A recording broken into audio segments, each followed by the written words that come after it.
Kalau kita mencari Tuhan setiap hari, mengisi hati dan pikiran kita dengan kebenaran firman Tuhan, maka kita akan lebih mudah mengenal kehendak Tuhan. Kita akan lebih bisa mengalami hatinya, mengalami kehendaknya, mengalami didikannya, dan mengalami anugerah kasihnya. Apalagi kalau kita memperkatakan dan melakukan firman Tuhan setiap hari, maka roh kita penuh dengan pengertian akan firman Tuhan, dan jiwa kita akan sehat, karena mental, pikiran, perasaan, dan kehendak kita penuh dengan kebijakan Tuhan.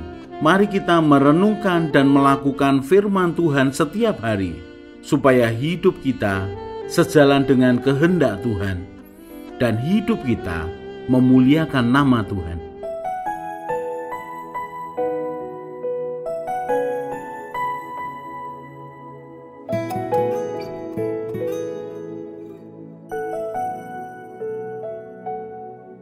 Kau tahu hatiku Tuhan, Kau tahu rinduku Tuhan, Kau tahu harapku, Kau tahu mimpiku di tangan-Mu Tuhan. Dalam segenap jalanku, dalam setiap langkahku, hanya Kau Tuhan yang ku andalkan menghadapi semua. Yesus, Kau anugerah terindah dalam hidupku. Kau sungguh berarti di setiap jalanku. Anugerah-Mu selalu mempesonaku. Yesus, Kau terbaik.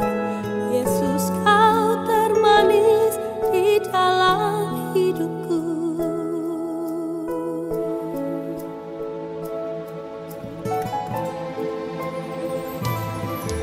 Kau tahu hatiku Tuhan, Kau tahu rinduku Tuhan, Kau tahu harapku, Kau tahu mimpiku di tangan-Mu Tuhan. Dalam segenap jalanku, dalam setiap langkahku,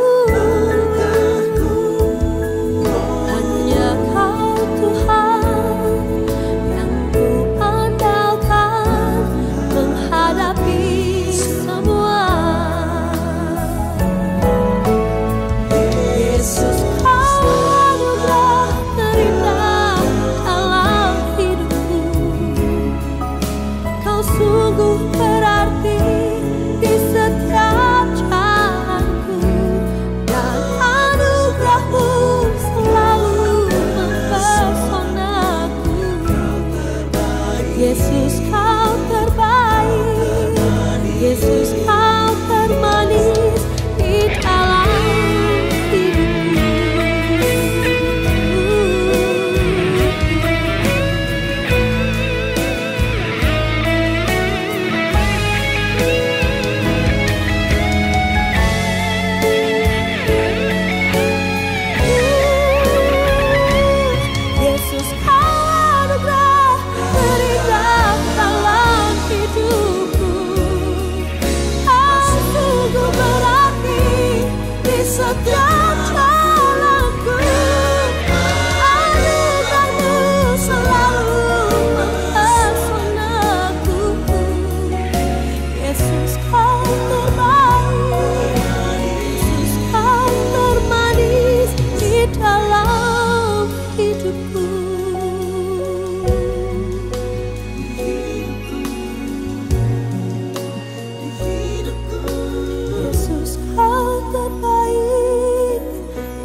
Matius 11 ayat 28 sampai 30. Marilah kepadaku semua yang letih lesu dan berbeban berat, aku akan memberi kelegaan kepadamu. Pikulahku yang kupasang dan belajarlah padaku, karena aku lemah lembut dan rendah hati, dan jiwamu akan mendapat ketenangan. Sebab kuk yang kupasang itu enak dan bebanku pun ringan.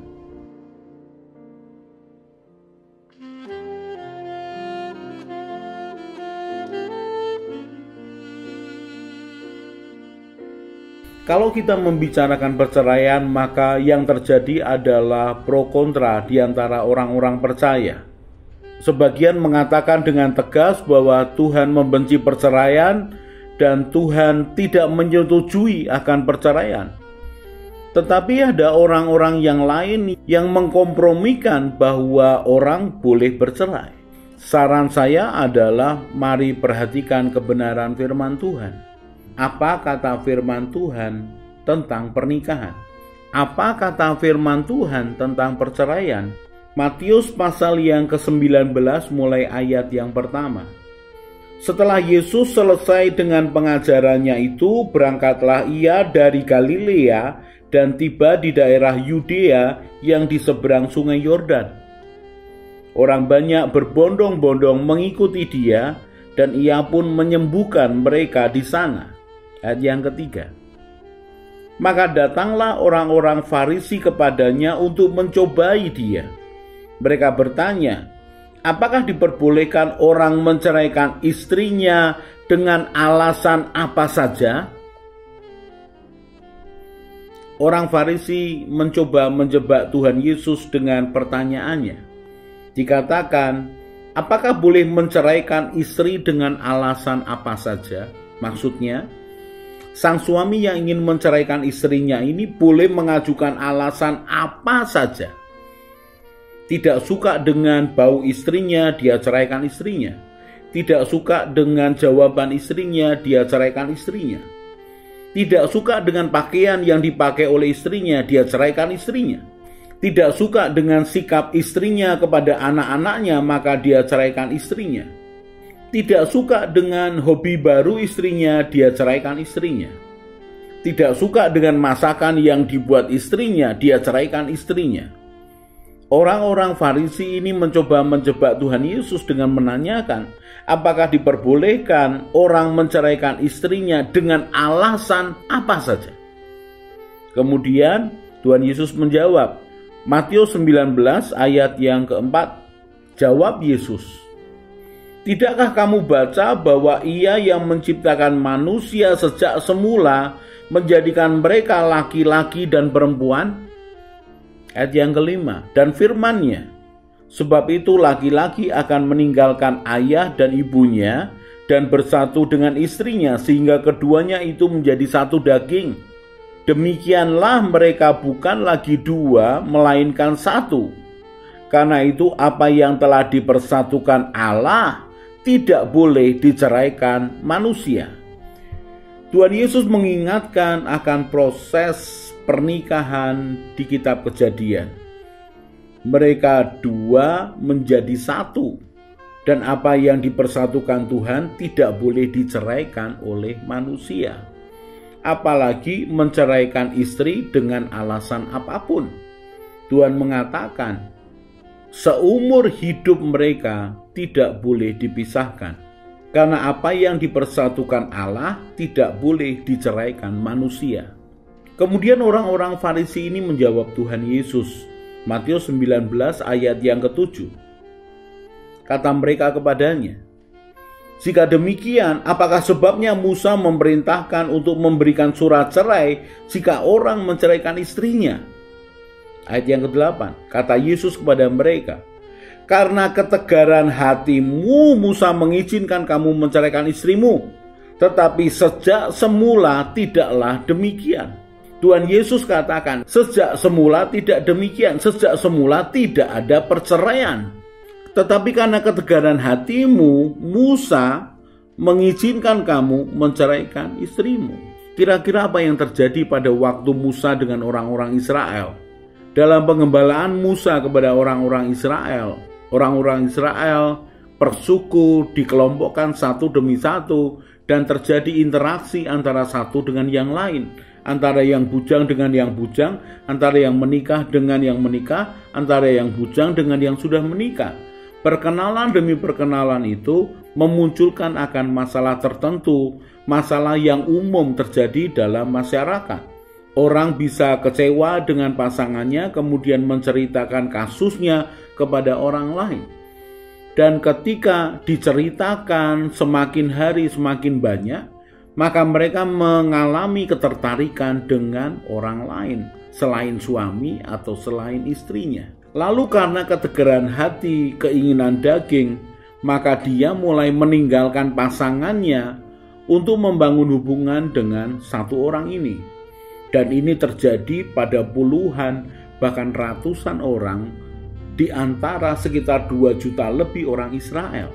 Ketika mereka datang kepada Musa, Musa mengatakan tidak ada perceraian. Apa yang dipersatukan Tuhan tidak boleh diceraikan oleh manusia.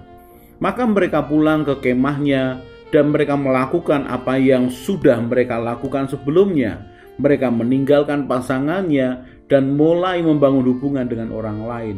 Dan itu terjadi pada puluhan ratusan orang. Dan terus-menerus mereka datang kepada Musa. Maka timbullah juga protes dari orang-orang yang ditinggalkan, suami yang ditinggalkan atau istri yang ditinggalkan.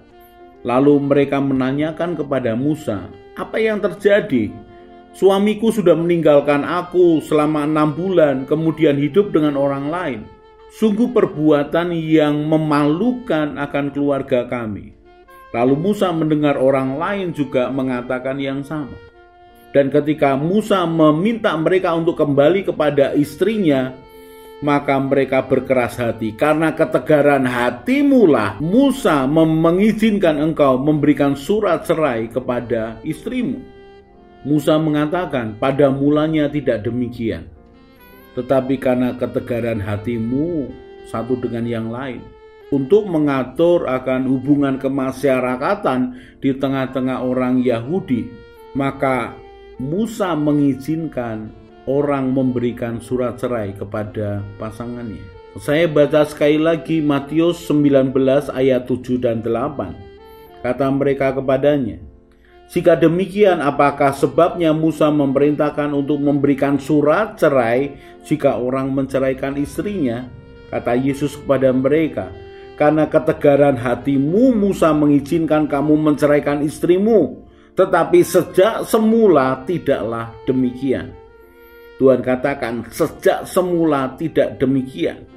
Ayat yang ke-9, tetapi aku berkata kepadamu, barang siapa menceraikan istrinya kecuali karena zina, lalu kawin dengan perempuan lain, ia berbuat zina. Mari perhatikan dulu. Di zaman itu, kalau orang berbuat zina, maka hukumannya adalah hukuman mati. Imamat 20 ayat yang ke-10 sampai yang ke-12. Bila seorang laki-laki berzinah dengan istri orang lain, yakni berzinah dengan istri sesamanya manusia, pastilah keduanya dihukum mati, baik laki-laki maupun perempuan yang berzinah itu. Ayat yang ke-11. Bila seorang laki-laki tidur dengan seorang istri ayahnya, jadi ia melanggar hak ayahnya, pastilah keduanya dihukum mati dan darah mereka tertimpa kepada mereka sendiri. Ayat yang ke-12. Bila seorang laki-laki tidur dengan menantunya perempuan, pastilah keduanya dihukum mati. Mereka telah melakukan suatu perbuatan keji, maka darah mereka tertimpa kepada mereka sendiri. Imamat 20 ayat 10 sampai 12 ini mengatakan bahwa orang yang berzina harus dihukum mati. Sehingga Matius 19 ayat yang ke-9 yang mengatakan, tetapi aku berkata kepadamu, barang siapa menceraikan istrinya kecuali karena zina, lalu kawin dengan perempuan lain, ia berbuat zina. Jadi kata zina di sini berbeda dengan keadaan yang sekarang. Keadaan yang sekarang orang berzina dan tidak dihukum mati. Tetapi di zaman itu orang yang berzina dihukum mati karena hukum Musa berlaku atas mereka. Sehingga ketika istrinya berzina atau suaminya berzina, kemudian karena mereka berzina lalu dihukum mati, maka pasangannya boleh menikah lagi. Karena apa? Karena pasangannya berbuat zina lalu dihukum mati. Jadi artinya pasangannya, suami atau istrinya yang berbuat zina itu sudah mati, sehingga dia boleh menikah lagi. Perhatikan kembali Matius 19 ayat yang ke-9. Tetapi aku berkata kepadamu, barang siapa menceraikan istrinya kecuali karena zina, lalu kawin dengan perempuan lain, ia berbuat zina. Artinya, kalau pasangannya masih hidup kemudian mereka berpisah atau bercerai, kemudian dia menikah dengan perempuan lain, maka laki-laki ini yang istrinya masih hidup tetapi kemudian dia menikah dengan perempuan lain, maka dia berzina di hadapan Tuhan. Saya tahu bahwa ini akan menjadi kontroversi di tengah-tengah orang percaya. Saudara boleh menyampaikan alasan begitu banyak untuk menyampaikan bahwa ini tidak adil. Ini kasihan kalau dia tidak diceraikan. Ini akan berakibat buruk secara ekonomi kalau ia tidak diceraikan. Orang bisa mempunyai begitu banyak alasan untuk menceraikan pasangannya. Tetapi mari kembali kepada Tuhan. Pada mulanya tidaklah demikian. Apa yang dipersatukan Tuhan tidak boleh diceraikan oleh manusia. Dan karena Tuhan Yesus menyampaikan sesuatu yang sulit dimengerti waktu itu, maka perhatikan, Matius 19 ayat yang 10 mengatakan, murid-murid itu berkata kepadanya, jika demikian halnya hubungan antara suami dan istri, lebih baik jangan kawin. Yang menarik adalah murid-muridnya yang mengatakan itu kepada Tuhan Yesus, bukan lagi orang-orang Farisi. Artinya buat murid-murid Tuhan Yesus, pernikahan itu dijalani dengan susah. Sudah tidak cocok, tidak menyenangkan, sudah berbeda sikap, berbeda banyak hal, tetapi tidak boleh pisah, tidak boleh cerai. Sehingga mereka mengatakan, jika demikian halnya hubungan antara suami dan istri, lebih baik jangan kawin. Ayat yang ke-11.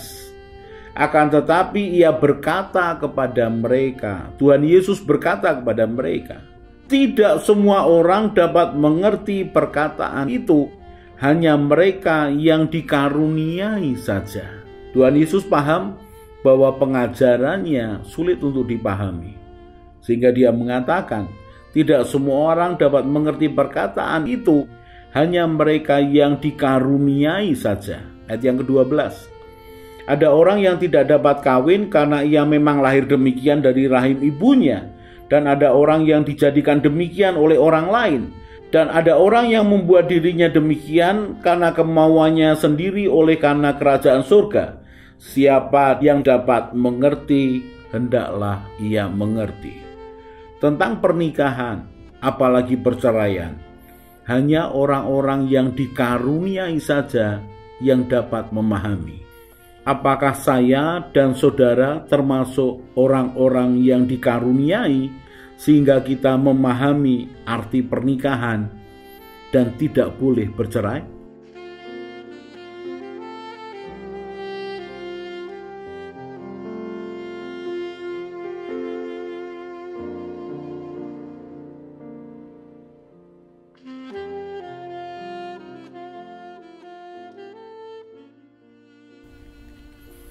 Orang yang mencari Tuhan dengan segenap hati akan bertemu dengan Tuhan.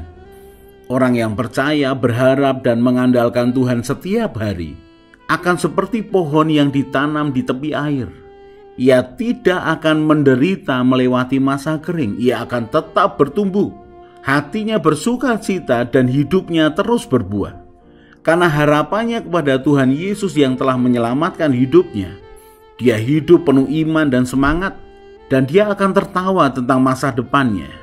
Dia akan terus berjalan bersama Tuhan. Semakin kuat, semakin semangat. Mari kita berdoa. Tuhan Yesus, terima kasih untuk kebenaran firman-Mu.